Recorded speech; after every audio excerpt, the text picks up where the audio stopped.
Green Paper, and he is also rated as a thought leader by Influencer Times Tokyo. So welcome you, sir, on board. And he's also motivational and a great speaker.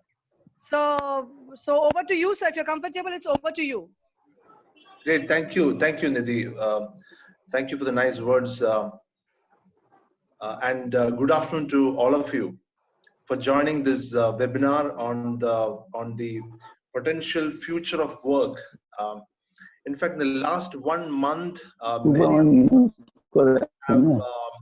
of have been thinking, what's going to happen, and this world is changing, and of course, we are all trying to see how the new world would look like. I mean, it's more like many people are forecasting many things. What's going to happen? Like, is the new kind of work coming up? The climate is changing. I mean, many forecasts about the COVID-19, and I'm sure that you must be reading about it. You must be listening. You must be watching a lot of stuff on videos.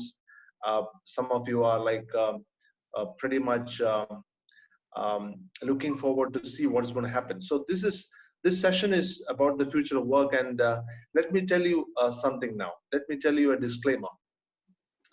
Many of us feel that we are pretty good at predictions, right? Many of us feel that we are pretty good at forecasting and also seeing the future, right? Many of the leaders call themselves as the visionary leaders who can see the future, who can take decisions based on data, history, information inputs from different places. But we failed miserably in the last couple of months. I mean, it's pretty much a big evidence to see that the world has failed miserably in forecasting. So let me give you the disclaimer. This webinar is not about forecasting. This webinar is about some observations about what's happening right now, especially in the last 4 5 weeks, of many things happening at workplace, at your college, the way we are learning, the way we are working, the way we are entertaining ourselves is changing. Don't you agree with that? So the first thing which I want to share with you is a small story, um, which I always love sharing, especially at this COVID-19 times. It's about the story of Isaac Newton. Some of you would have heard about this in 1665. I mean, it's like 3 centuries ago, I mean, 4 centuries ago. Isaac Newton was actually studying at the University of Cambridge, just like you guys are, I mean, doing a graduation. He was doing that, and at that point in time was the big plague which happened across the UK. I mean, it was not UK; it was England at that point in time, and the Cambridge University was shut for 2 years. Okay, it's not shut for 2 3 months like ours. It was shut for 2 years to spread, I mean, to stop spreading this plague. And he went back to his village. He went back to his village and and he got a lot of time actually. So when something is shut down and he goes back to his village, he got a lot of time. Actually, he got 2 years full time. He started learning stuff, and then he came out with something what we see right now as his greatest works, the calculus and the laws of the motion, right? So he's known for that just because he got that 2 years with him to do, to come out with his best, because he never had to worry about, hey, what other people will think about me. He never had to worry about the curriculum. He never had to worry about anything else, but just one thing. What is that thing which he can tap into his? I mean, that's what you call the inner genius, right? What you call as the inner genius is like, the inner genius is something which we have to tap at this point in time, and that can be tapped only when you're silent, when you're doing the best what you can do without getting affected by other people's opinions, other people's observations, other people's feedback. We're constantly seeking validation from others, and we are not doing what we are, the best at. So the inner validation is what I believe the best thing which we can do.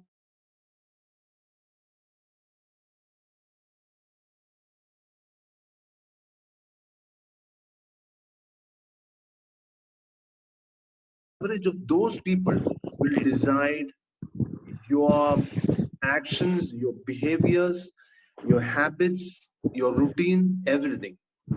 Look at now. You have you have your time, and you're aware, and because of the social distancing norms, you can't be with anyone.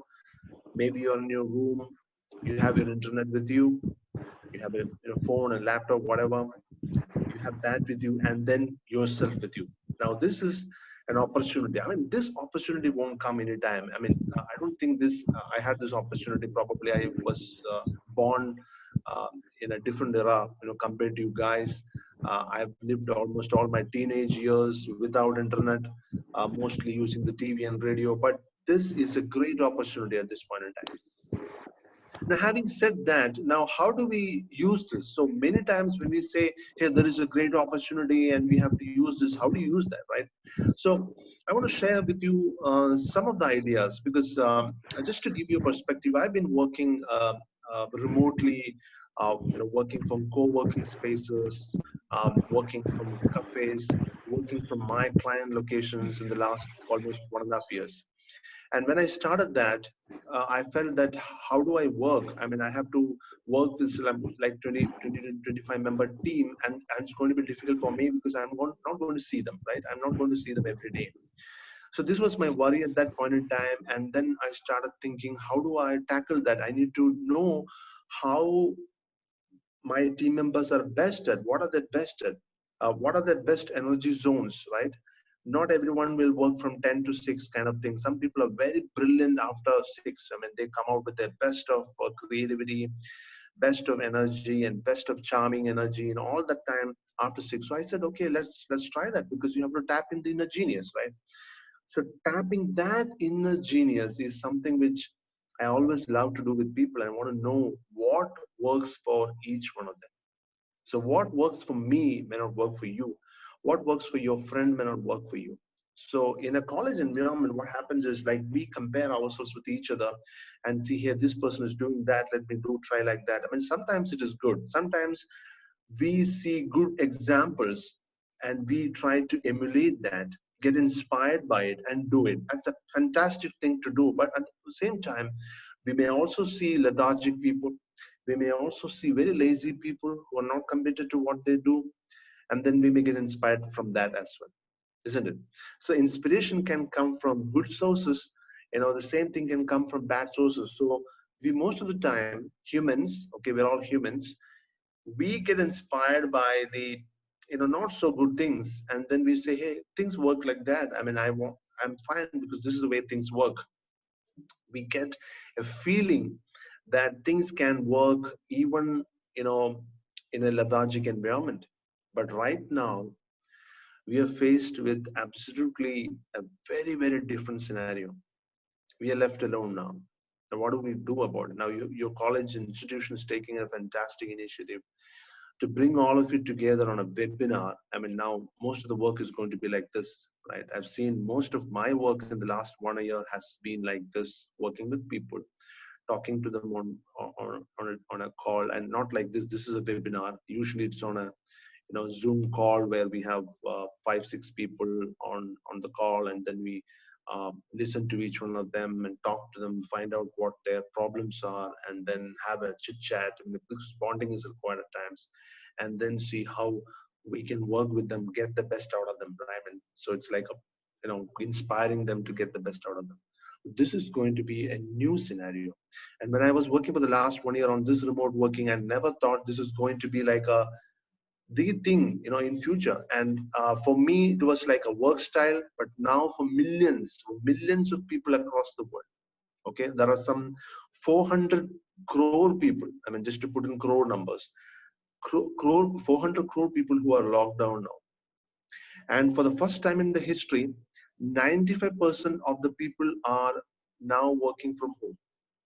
And in that 95% people, almost 90% people have not worked from home before. They have no experience of working from home.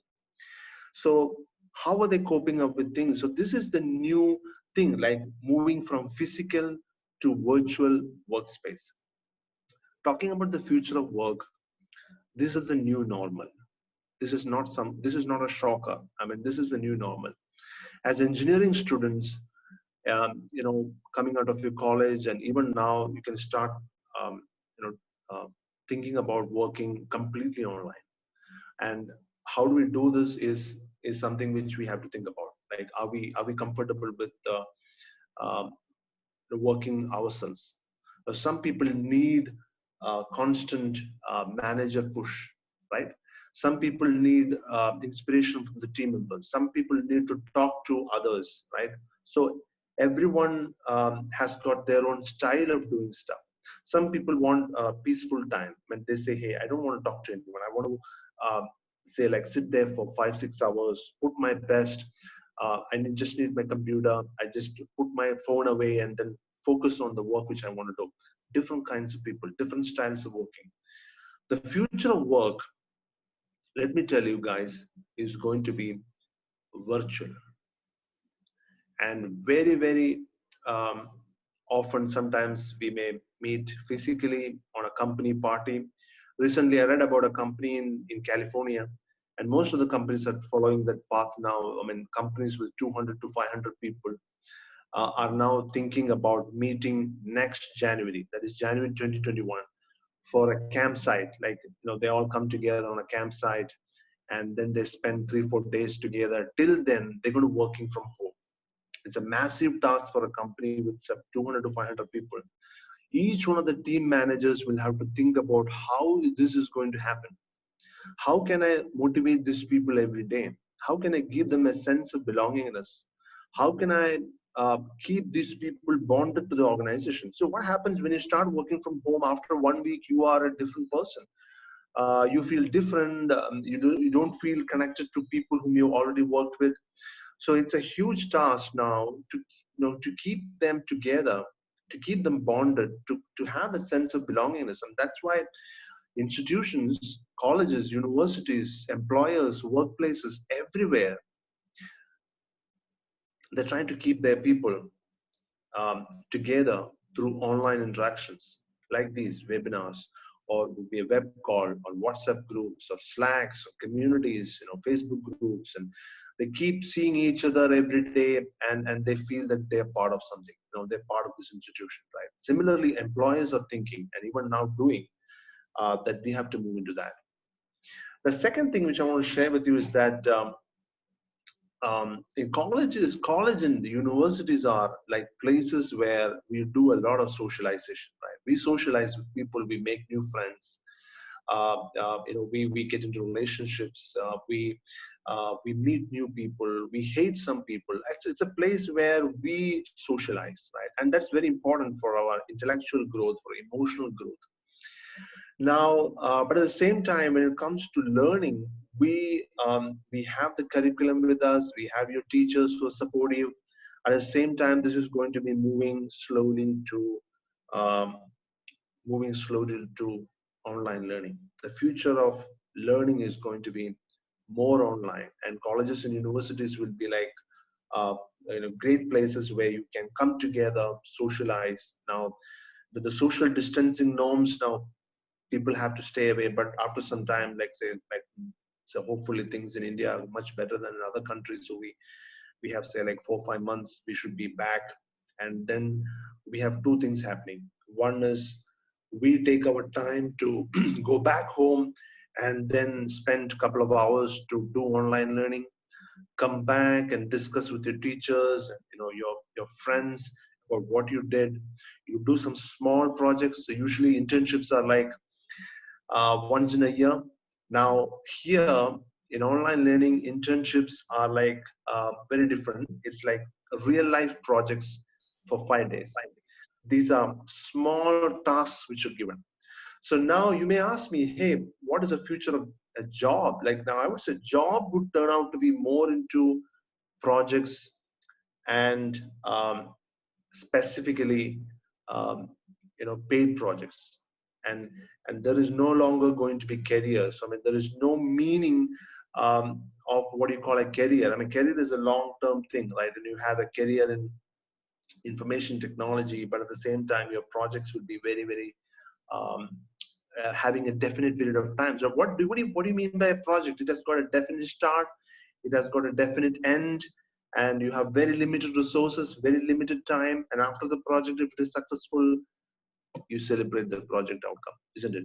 That's what the project is, and we are allowed to be in the projects because projects gives us a very, very clear outcome in a very short span of time. So that's why I think I've spoken to many engineering guys, and they feel that projects are much better than 1 year, 2 year kind of stuff, because we have clear outcomes. Don't you feel so? Yeah.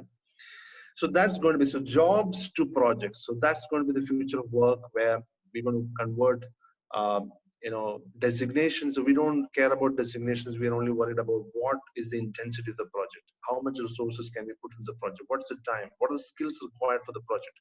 So most of the organizations, IT employers, what they do is like, hey, we need these skills to do this project. Do you have that skill? Oh, yeah, I can learn that. Maybe I can learn in 1 week or 2 weeks and then get ready for the project, right? So you have 2 week period of time where you can go to an online course. Could be a Coursera, EDX, maybe Udemy, or maybe a few free YouTube tutorial, which is also fantastic. We learn that and then go to the project, try figuring out how to do it, right? This is how it is. So nobody is ready for any project. What they do is, what are the skills required to do the project? You learn that in 2 weeks. And I've seen guys, very genuine, sincere guys who spend insane amount of hours, like 20 hours at a stretch, in 1 week, and acquire that skill to do that project. So the future of work is going to be more of a series of projects than a series of jobs. That's what I feel about it. And it's already happening. This is nothing new. So the ideas which I'm talking now is not about the COVID thing, but it's going to be fast tracked. So what COVID has done is, whatever disruptions which were happening in the last, say, like 2-3 years, at work, on learning, on projects, COVID-19 has fast tracked everything. It says now you don't have to wait. The future, there is no future. The future has already arrived. The COVID has made the future come into the present very fast. That's what has happened. That's why we're talking about future. So I'm not a forecaster. I'm trying to say, like, what is going to happen now, seeing what is at the moment. I can see what employers are doing, what students are trying to do, convert their skills into projects. Now, the other thing which I want to share with you is about the way the brainstorming used to do, right? So in a company, what happens is, you call for a brainstorming meeting, and sometimes on a WhatsApp call, and then try to understand what people are doing and what people think about a particular idea. And then most of the people might have their own ideas, but they withhold the idea because sometimes when you put across the idea, the other person might not feel good about it. Sometimes somebody will cut you off, and then your idea loses its steam. From the brainstorming, now we are now talking about the brain writing, where if you have an idea, don't discuss it with anyone. Just put your natural, genuine thoughts on a paper. You don't have to discuss with anyone. Put your thoughts straight to the paper with your thoughts on. And here the advantage is, you don't have to worry about what other people think about your idea. It might be a wrong idea, it might not be practical, but you are clearly putting it across. In a brainstorming scenario, this is not possible, right? So ideas like this would require you to articulate much better. Now, this is an era of articulation. Let me tell you guys, to work online, you need to improve on your text writing skills. You have text writing skills. You have to improve your phone communication skills. You have to improve your webinar speaking skills. You have to improve writing content whenever required. You have to improve your email writing skills. So from a physical scenario, you are moving to a virtual scenario, and the communication, the only principle right now in communication is over communicate. Most of the time, when you try to send a message to someone very seriously, okay, you're very passionate about some idea, and then you type the message on the phone, and then you send it, and you're waiting for the message reply for the message, and then finally you got okay. So you're thinking, man, I was so passionately writing about it, and he just sent me an okay. What do you mean by that? Is it just you're not interested, or you're confirming that you got the message, or you're thinking about it? What do you mean by okay, right? So from this was the kind of communication which was happening earlier. Now from there, you are moving to a communication. You are making things as clear as possible, right? The clarity of communication on a virtual space. We should not take anything for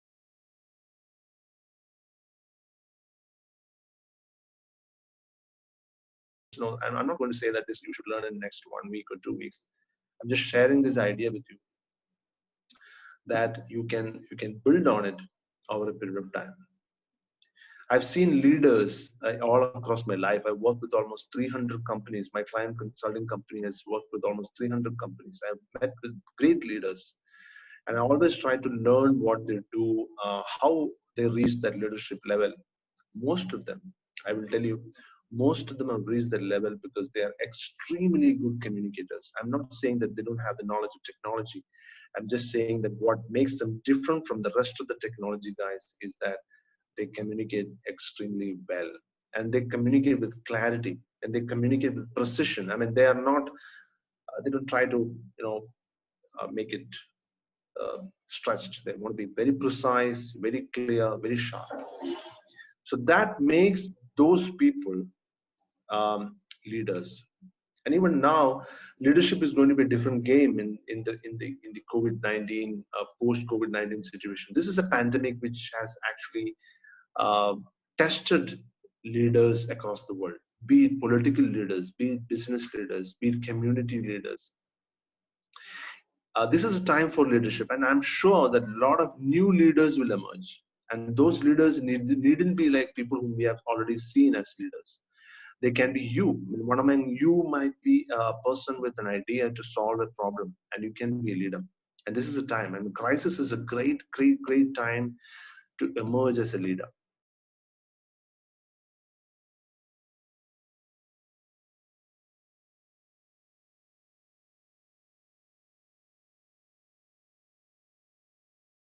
Of a guy, and during this crisis, he came up with an idea. The idea, and he lives in Kerala, in Kochi. He came up with an idea and presented this idea to the Kerala government. That is to convert unoccupied houses across Kerala. There are a lot of thousands and thousands of unoccupied houses um, to possibly isolation wards.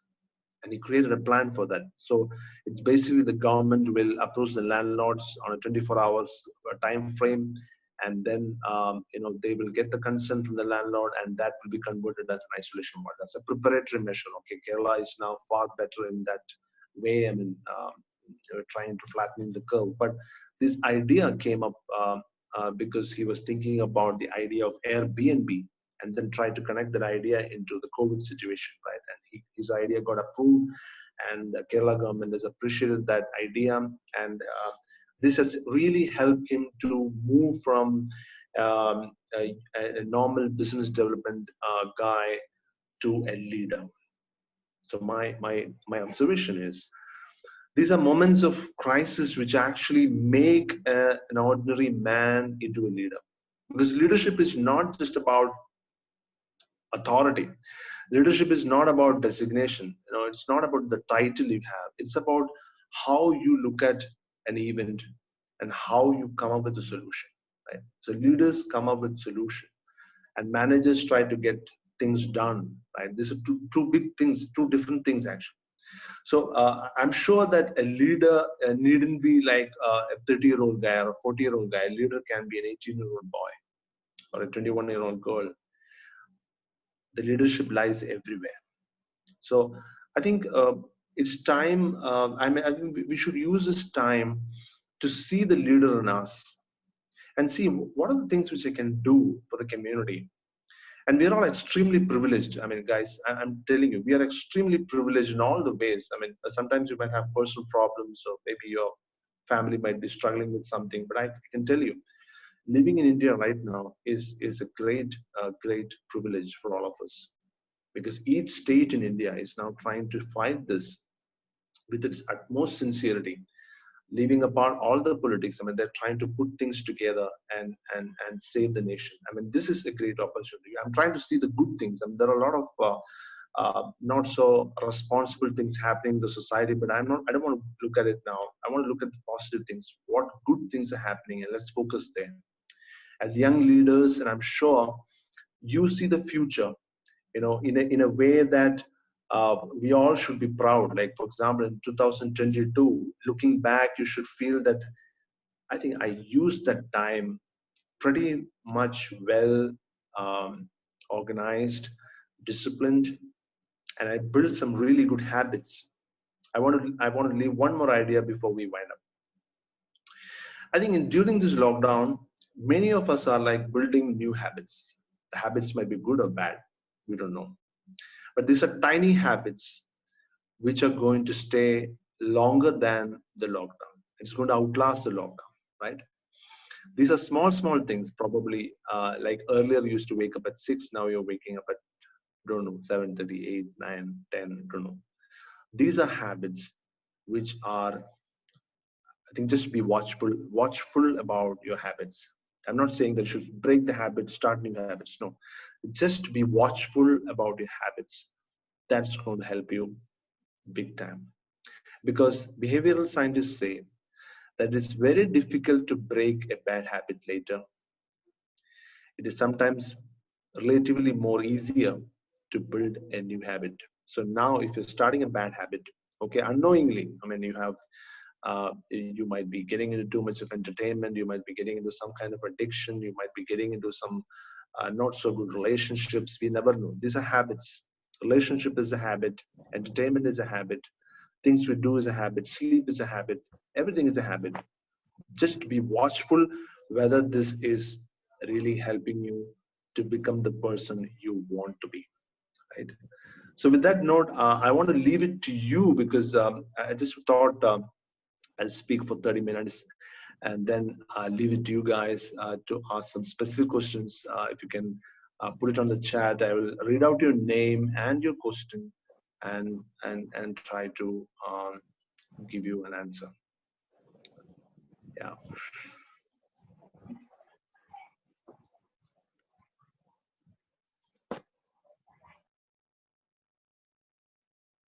Yeah, hello, Mr. Kumar. It's like, as you mentioned, sir, Yeah. like, as you mentioned, like 90% of the people who are working from home are basically not used to of doing it. So do Yeah. you have any specific tips? Because they are the guys that who are most demotivated because they do not know how to do it, but now is the situation they have to do it. So can you please suggest on how can they get themselves motivated and also make their students motivated? I'm basically asking this question in terms of the academicians, the teachers, those who were not used to work from home and giving the lectures on webinar, but they have to do it. So they have to keep themselves motivated as well as the students. So can you give any specific talk on this? Sure. In fact, 3 weeks ago, I wrote a very detailed blog on the idea of remote working effectively for IEEE America. Okay, and in fact, this blog got read by almost 5,000 people in a matter of 3 weeks. I'll tell you some ideas which I gave in that idea. I mean, these are ideas not just came from the air and it just been. These are ideas which I've been doing for almost 1.5 years, as I told you. One idea is that many times when we're working from home, there's very simple ideas. I mean, don't expect too big things. When you're working from home, we always try to work. Dress up just like we are at home, right? So what happens is, you know, I would say that you need to dress up to work from home. It gives a huge psychological boost for you to feel that you are on to something very serious. Okay, If you're just wearing an old t-shirt and your, the sneakers and all, you feel that you're not up to something serious, right? Why are we dressing up when we go out? Because we want to feel the freshness, we want to feel good about ourselves, and we want others to feel that we are serious about it. The reason of dressing up is to make yourself feel good, one, and second, that's where, like, we are showing respect to others as well, right? So work from home is no different from that. I think when you have a time to follow, like 10 to 6, if that's the kind of thing which you want to work from home, be well dressed, just like what you do at an office or in a college, right? That's going to change the way you approach work, and I can guarantee you that. I've been doing that. So if you ask me, this is a t-shirt, of course I wear this t-shirt, and mostly this kind of t-shirts, office also. So I'm doing the same thing as like how I do at an office. That is first, number one idea. Second, most of the people feel that, hey, work from home is just like uh, it's a phase, like it can go in like 2 3 weeks or 1 month, 2 months, right? So I don't have to be prepared for work from home. I just have to, do my tasks at this moment, and then a time will come where I can go back to my office or, college and stuff like that. But I'm telling you, this is going to be a longer whole game. And if you don't have a work desk at home and you're feeling that you can put your laptop and on a dinner dining table or on a teapot or on a floor or on a garden or all, guys, I'm telling you, it's not going to work out. Okay, you need at least a small space where you seriously consider as work, the workspace. At office, you have a workspace. At college, you have you have a study desk, right? Similarly, you need a work desk which is like very clean, with your phone, with your laptop, maybe in dongle. That's it, and maybe diary or pen or whatever. So small things like this make a huge difference. And then while working from home, I have a question from Banzari. How do you structure a work schedule to get optimum results? Yes. Um, so while working from home, many people um, try two things. One is they list down the whole number of tasks which they have to complete a day, right? The second thing is that they wait for the calls. They wait for the call from the manager. Hey, what's happening? So the manager will give you some task if you're not clear about what you want to do. So the manager will always give you a task. Okay, when you don't know what to do, but if you know exactly how your day is going to be like, the manager will respect you and will leave the way you want to be. So most of the time, have a clear plan, share it with your manager in the first instance itself. That's going to change the way you look at the day. Otherwise, the day is going to be reactive, right? 10 o'clock, you get a call. Till 11, you are behind it. 11, you get another call. It's like a reactive cycle of work. But if you have one or two important things which you have decided for yourself, that I'm going to finish this, that is going to dictate the terms of the day. Rest of things are like administrative things which you cooperate with your team members, with your manager. So this is a third idea which I want to share with you. Fourth one, so working from home, most of the people think, hey, it's taken for granted, right? I mean, you can always be wherever you want, and you can eat whatever you want, kind of thing. So I think be watchful.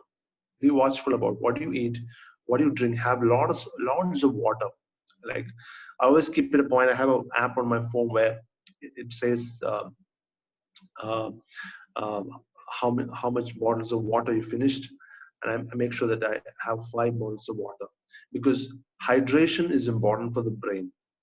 And working from home is like such a thing for the brain. I mean, it's more strenuous because we don't have social bonding. What makes the brain wants social bonding. Okay, the brain wants always to be validated by people. If you're walking on a corridor in a college, somebody looks at you and say that, hey, you look good, you feel good, right? At home, nobody is going to say like that, right? Nobody is going to say like that. So what the brain needs, constant validation, and the brain needs water as well. So have water, hydrate yourself, and that's going to really help you. The fourth idea. The fifth idea which I want to share with you on working from home is that, like I said, don't have a to-do or a reactive list. Two things which I want to achieve during the day. Two things. Don't make it 10 or 20 or 25. If you have a 10 list item, delete all the 8 items and say, these two things are the most important. Rest of things I'll do. But these two things will ensure this is the hardest and the most beautiful and the most important thing which I want to do. I want to do that. Right. So the commitment to that two things will decide your day. Rest of things are reactionary. Sometimes we have to do it because we work in a team. We have to help others. We have to contribute, give ideas to others, pick up the phone and talk to someone who needs some assistance or sometimes counseling. We never know. A lot of people do need emotional support as well. So you should all do that. I mean, COVID-19 is a time where all the corporate kind of thing will get diluted, and we all will come to a situation where we need to love each other, appreciate people, and aggressively be good. I mean, be good aggressively. That's the suggestion I have. Yeah. So I hope these are 4 or 5 ideas which would really help someone to work from home. And of course, I'm assuming that you have some good internet bandwidth at your home. That makes a huge difference because of Reliance Jio. I think it's more affordable. Most of the places in big cities are like pretty much good in bandwidth, and you have good laptop, and you can delete all the unwanted apps and keep the laptop pretty much fast. Most of the guys, what they do is on phone, they keep all those apps, 20,000 apps, and then the speed of the phone is much lesser. So you can delete all unwanted apps, and then keep it light so that the phone works well for you. Yeah. So hello. Keep asking. Yeah. Hello. You gave the example of Sir Isaac Newton. So he could get 2 years of isolation time. At the time of Newton, there was no TV. Yeah, absolutely.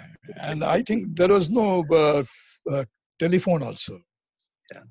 So I think the telephone, it's as such, and also the mobile. This gives continuous disruptions. So, how do we take care of it? Sir, I'll give you an example. I'll give you an example, sir. Very good example. I, in fact, missed out the point of distractions in this thing. I mean, distractions is something which you need to deal with on a very brutal basis.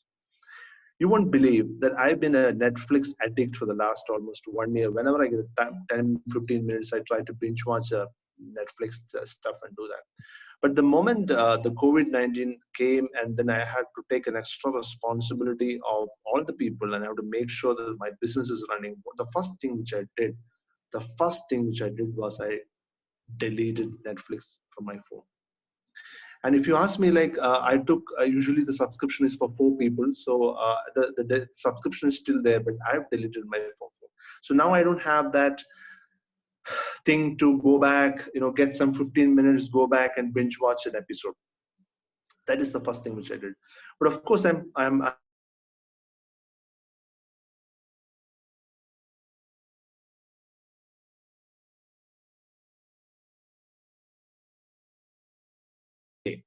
so things like that you can try, but I don't know how. I mean, it requires it's a huge decision. It's a decision which requires a lot of willpower, sir. I mean, it's not easy. But what I've noticed is, like, in the last 2 weeks, many of my friends have messaged me saying that I am going away from social media. I just want to inform close friends.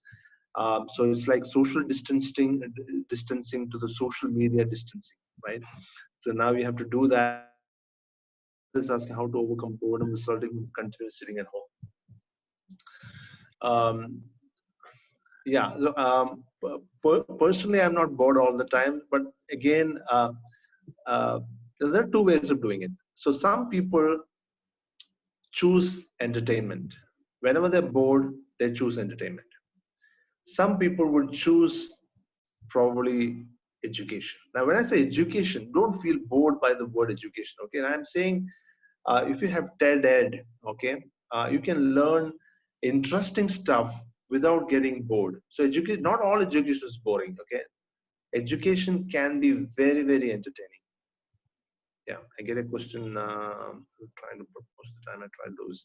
Yeah, so education can be very entertaining with live, very, very interesting videos.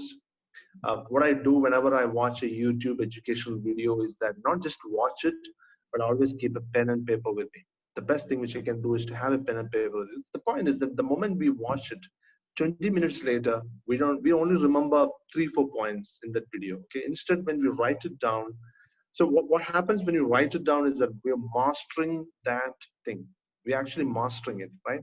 At least instead of 3 words, we're getting into 10 words zone.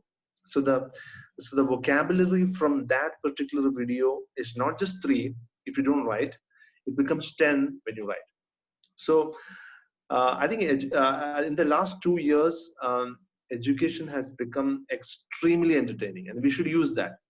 So we should not just, I mean, entertainment has become hyper entertainment. That's absolutely, I agree with you, but education has become more entertaining as well. So, sir, I agree with you. Distractions is one of the things which you have to manage, and it's not easy because we all want to be extremely stimulated all the time. So the problem with us is that if the moment we feel less stimulated, that moment is like where we are going down, and we feel, no, I'm not feeling good about it. Yeah. Right. Yeah. Yeah. Thank you, Punita. Thank you. So, I mean, it's interesting. I mean, it's about our behaviors and like it's time to observe ourselves and see what makes you really happy. What are you really good at? You know, sometimes, and most of the time, in a social setting, we try to please others, and we don't know what we want, and we try to be helpful to others. We please others. I mean, I'm not. There is no harm in it, but at the same time, if we can know ourselves, I think we should use that time for ourselves to better in the game, to subscribe for more education channels in YouTube, and reward yourself for that. So what I do is, if I spend 1 hour, like 3 videos on YouTube, especially if it is education, I mean, I take some mental effort to see that. It's not like entertainment, right? Entertainment is like passive. I can watch it. I can use lesser of my brain energy to while getting entertained. But when you have to, you're watching an educational channel or a video, you are engaged with it. You are, you know, there is some level of brain engagement. So that's taking away a lot of energy, and that would require you to have more water, have more chocolates if possible, but reward yourself when you do something like that. That will create that energy to do it more often. Yeah. Thank you, sir, for the question. So I hope this, I mean, you guys are watching, and most of you are like probably doing something else. Because webinars are time where we can do other things as well, right? You can sometimes watch, you can listen, and multitasking, right? Many people are now putting the webinar open, and then they can do something else, and do many things. Thank you, Amlan. Thanks. So there are many questions on chat board, sir. Okay. I'm not seeing that. Let me go through that. Chat board, as you suggested. But I can only see. I cannot see that. Then I'll ask people to raise. Yeah. Okay. There is some questions out here. Great. Yeah. So people are saying good, wonderful, and all. I think they want me to go. Any suggestion to keep motivating ourselves? Yes. Yes. We need. So there was a question like, as you said, we should watch ourselves and not to indulge in bad habits. So any suggestion for keep motivating ourselves in the lockdown to be more productive? The question was from Ms. Punita Gaba. Okay, good. I mean, how can we be watchful about ourselves is that the best thing is to note down what we do on a daily basis. And if you note down that, I mean, don't feel guilty when you note it down. Okay, the first thing which you should avoid is the feeling of guilt when you note it down. Sometimes mistakes happen, right? So you say you woke up at 8. Okay, that's fine. You just say woke up at 8. And after some time you say that still at 10:30 you're not done anything. Okay, you're having breakfast. That's it. So then the time goes by and you're watching news, you have reasons for everything. Okay, so the problem with the mind is the mind will justify every action you do, even if it is unproductive. Okay, so be watchful about that as well. You would say, hey, people are suffering, but I am fine. Let me take my time. This is the way the mind justifies. Okay. So be watchful about that and create a list of activities which you've done um, during the day, and then be watchful about you for say like 2-3 days, and then you would know, you get answers for yourself. You don't have to ask anyone else. You will get answers for yourself. I think if I get 2 hours extra, something, the brilliance is not coming from 24 hours. I mean, everyone has got 24 hours and everyone has got a lot of things happening in their life. But what makes people who are committed to themselves is that 2 hours, if you can get that 2 hours, that's going to make the whole, that's a game changer.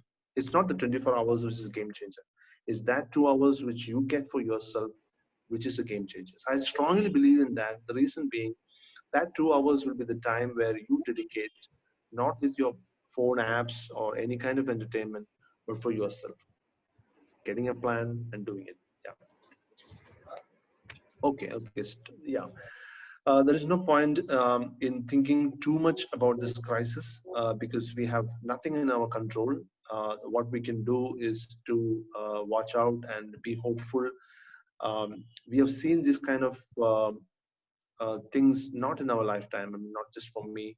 Probably some of elderly members in your family would have seen even more further crisis locally or regionally or nationally. But for us, our generation, this is something new, and it's going to take a long time for a normal life to come back. Probably the life will be very different in maybe a year or so. You all might be thinking, when will I go to get a movie? When will I go to get a coffee shop and all those things? I know that it's emotionally very, very stressful to see that the life is not coming back very, very soon, but definitely later, but we don't know when, right? So that's the time. So these are distractions. I would say all the time, if you look at our pre-pandemic time, right? The one month back, it was like many distractions, but now distractions have come down. Um, So and there was it's an an opportunity interesting for us. There is an interesting question, sir, from one of the students, Abhishek Kumar. He said, like, how to socialize ourselves, as it's usually need appreciation. And in the social media stuff, if I don't get appreciation, I feel ashamed as being an introvert. So, any suggestion? He's asking for some suggestion. Okay. No, I think it's a good thing. Our brain needs social bonding. And whenever the social bonding is there, there is a hormone called serotonin created in us. And that's giving us a good feeling. I mean, there is no harm, or it's not bad at all to get validation from someone else. But at the same time, I think if you want social validation, you should give social validation, right?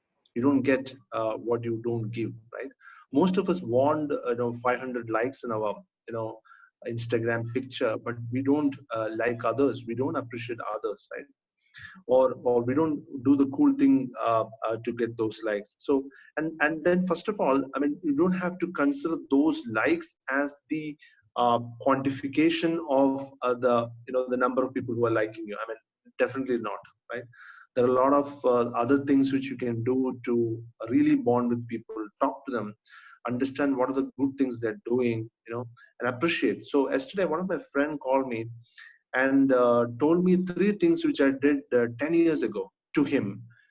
And and he remembered succinctly, I mean, very, very clearly what I did. And I was so emotionally overwhelmed by 10 years ago.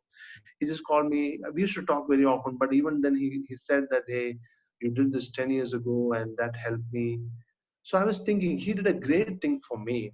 And I think I should do that same thing to somebody who I, you know, um, who helped me, so small acts can go a long way. I mean, I think love, appreciation, respect, trust, all this would be more and more important in this time. The future's work of is all about that.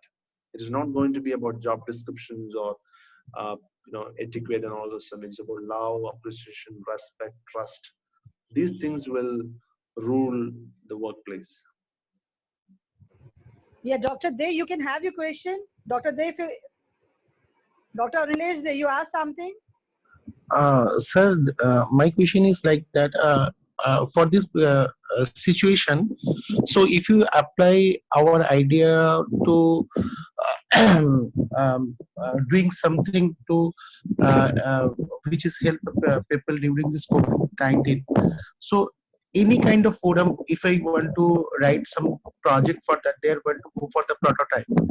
But in this scenario, the hardware prototype is very difficult to ask for our student to build.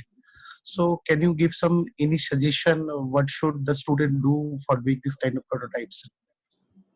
Okay. I think for engineering projects, the real life projects, I mean, needn't be with an employer. We can create projects on our own, fix a time. It's very important to put a timeline, because timeline creates that sense of urgency to do that, right? In most of the time, it is a timeline which creates the sense of urgency, and that can help everyone to channelize their energies to that particular project. Like I said in the beginning of the session, projects will be the future of work. And if you try to be comfortable with that reality, then it's going to be easier for you to work as well. So um, there are platforms like, say, for example, Internshala. Have you heard about that? Internshala. They are I'm based in. at the Institute International and always keeping in touch with the Karthikeyan regarding this. And it is a very privilege. We are last year we were the 93 rank in all over the India in our institute. Wonderful, wonderful.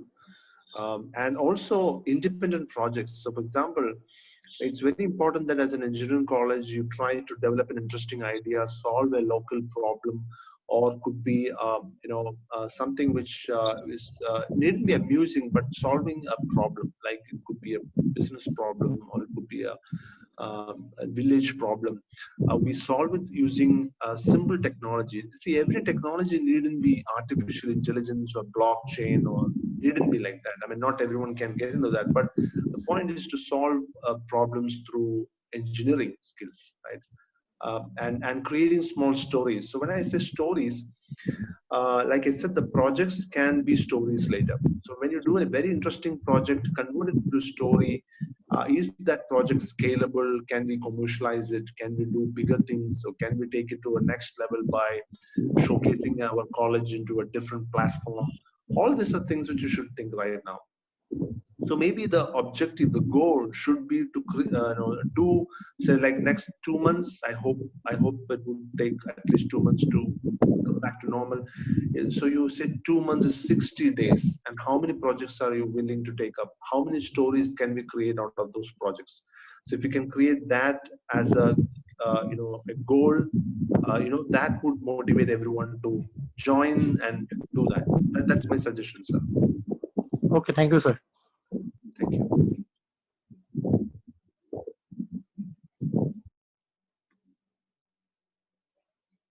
Yeah, Rohit, you were asking something? Do you wish to? Rohit?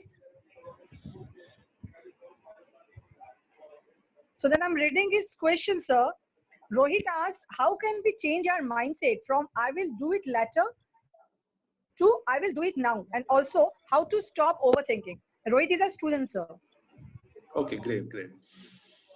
So two things on that. So many people feel that doing it now is the greatest thing. I don't believe doing it now is the greatest thing. If it is too good, and if it is it's very important for you should do it now. But if it requires calculation, if it requires further more information, if it requires if you're going to make a huge mistake, if you do it right now with not further, not proper information, it's always good to procrastinate. So procrastination is not all the time about do later. It is about getting information now so that I can do it next day. If I'm more prepared with information, if I'm more prepared with resources, sometimes it might help you. that I start next week. I'm okay. I'm not starting now, but till next week, I'm going to collect information. I'm going to make sure that I'm doing the right thing. But do it now is about the attitude. Like it's not just about the action. Do it now is about the attitude of collecting information right now. I'm into this. I want to talk to as many people as possible to start this, to initiate it. Have you heard about this concept called inertia? Like in physics, there is called inertia, right?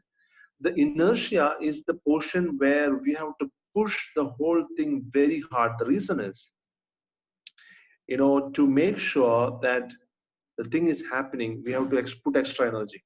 I mean, that's the time where most of the projects will go through that inertia period. And we have to be aware about that. I mean, when you're doing a new thing, there is an inertia, right? You have not done it earlier. So you feel that you might make more mistakes.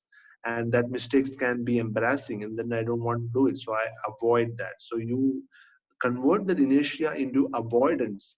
But instead of that, to convert the inertia into action, you need to get more information, try to know more about it, talk to more people, talk to people who have done it, talk to people who have done it, so that gives you the confidence to do it. So it's about reaching out to people who have done it, reaching out to people who really matter to you. Sometimes it's not your friend, okay? Not all the time you pick up your phone and talk to your friend and say, hey, I have an idea, and the friend might be saying, I mean, what do you think? I mean, so don't try to get motivation from your friends.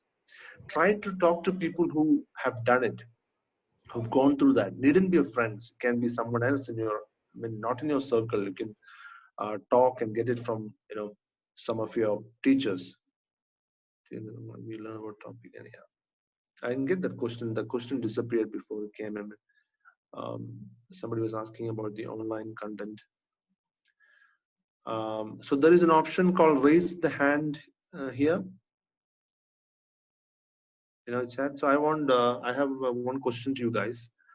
How many of you are now doing any kind of online course, either in Udemy, Coursera, EDX, or any kind of course? You can raise the hand.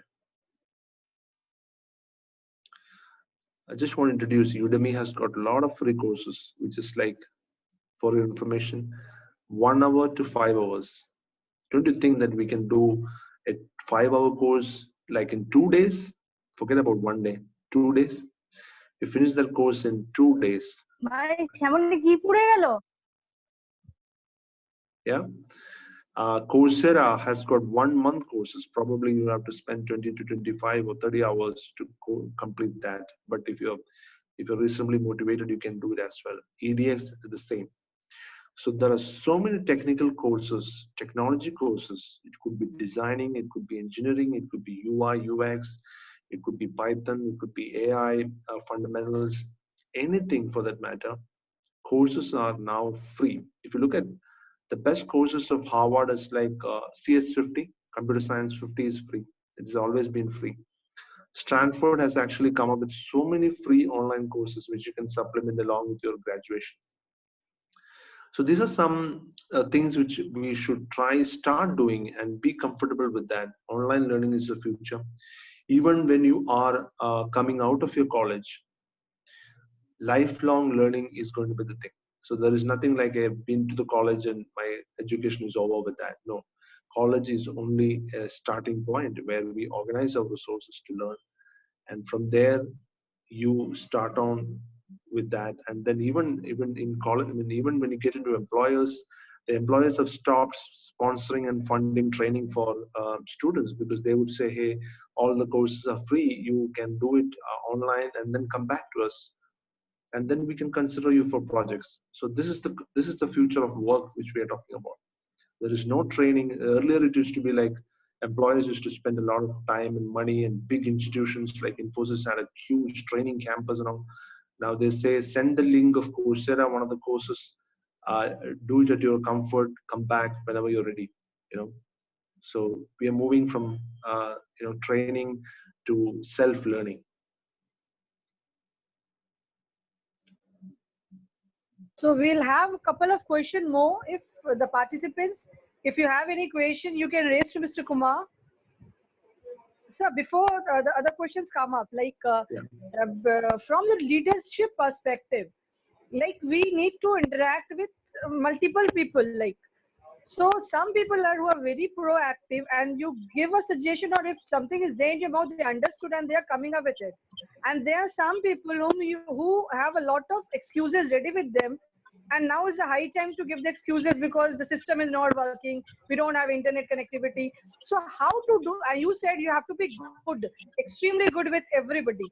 So how to tackle this two situation like this? There are someone who are proactively ready, and they are in spite of all the odds, and there are someone who have the facility but still there are some problem with them. So can you please brief something on that? Yeah. So when you detect excuses, you should tell them that it is an excuse, right? Probably you must definitely be doing that as a great teacher. You know, I don't have to tell you that, but the point is that the communication on a virtual space is a great place for making excuses, right? Because you don't have to see them, right? So if you have to see the other person, then you try to do something. You have to face them. Thing called facing, right? I have to face them, so I have to do it. Now you don't have to face them. You can just switch off your video, and then you don't have to even face them, right? Here is a time where we have to be very clear with some people. If you have to say that, hey, I want to tell you something, and have a clear discussion on that. Probably it might look a bit awkward when it comes to having what is this clear discussion about. Pick up the phone and talk to them. Hey, I want to know, are you serious? That's it. But that's what I do. Are you serious about this? Then they'll come up with, no, why did you ask me all those things? That I have always been serious and stuff like that, but I don't feel you're serious, right? So until they prove that they are serious by taking an action, don't believe them. And I feel that it is up to them to prove that they are serious, right? It's not up to us to tell that you have to do it, you have to come out with stuff. I mean, it's time to take accountability. This virtual world is all about taking accountability, and the new learning, the self-learning, nobody is going to push you. Okay, nobody is going to push you to learn online. I mean, we only get some suggestions like what we're doing right now. Hey, there are resources out there, there are free resources, but nobody's going to push you. Earlier, teachers used to push you, colleges used to push you every day. I mean, this push used to make things happen, but now, I mean, there is huge limitations for pushing in the virtual space. The second thing, employers are never going to push you. The companies don't care actually. Companies only care for people who are already skilled. So many of us feel that qualifications matter, credentials matter, I have a thing. No, skills matter. So companies are really focusing on skilled people. So they're fine even if you don't learn. They're fine because they're not going to take you if you don't learn that. So if you're aware about that, if you take accountability, the future will be looking good. And even if nobody is pushing you, right? The accountability is all about uh, taking action by yourself, knowing that it is important for you, right? Not because somebody pushed you to do it. That's my take on it, sir, madam. Yeah, thank you, sir. Thank you. So do we have any yeah, one last question, sir. It's from Yeah. a student who's writing, sir, during the online classes we learn about the topics and also interact, but we miss the motivation. It's like a repetition of the question. We miss the motivation what we get during the college, during the offline classes. So we are feeling totally isolated. So what to do? Yeah. Because we are not very familiar with the online process. This is a question raised by one student, sir. Okay. So we are living in a social media world where we want to show the outcome of the learning we have done, right? So what do you do? So I've seen in LinkedIn many people sharing the certificate of completion of a course online, and they get 200 likes. So happy. So I think we should aim for ultimately say, like, in 1 month we complete this course, and I'm going to download the certificate, and I'm going to put in LinkedIn. I'm going to share with my friends. Be inspiring. And there are many people who are inspiring like that, and that is going to inspire many more people as well, right? So I mean, we live in a social media world, and we have a lot of opportunities to show off what we have done, right? So it's not just showing off. In LinkedIn is important because if you finish some course and you add it to LinkedIn, you also put up your certificate. It also add some chances for relevant people to see your profile and form some good impressions about you. That's the Thank you, sir. motivation. That's the motivation. Huh? Sir, many of the students want to get connected with you even after this. So can you share your LinkedIn or some social media profile so that get in touch with you for future help? Yeah, definitely. So I'm pretty much active in LinkedIn. So you can always connect and I'll accept the invitations.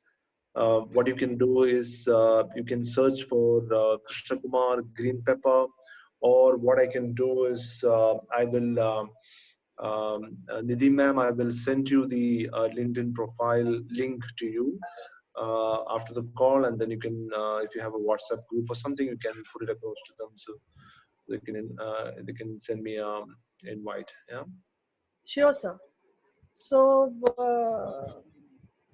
any other question, participants?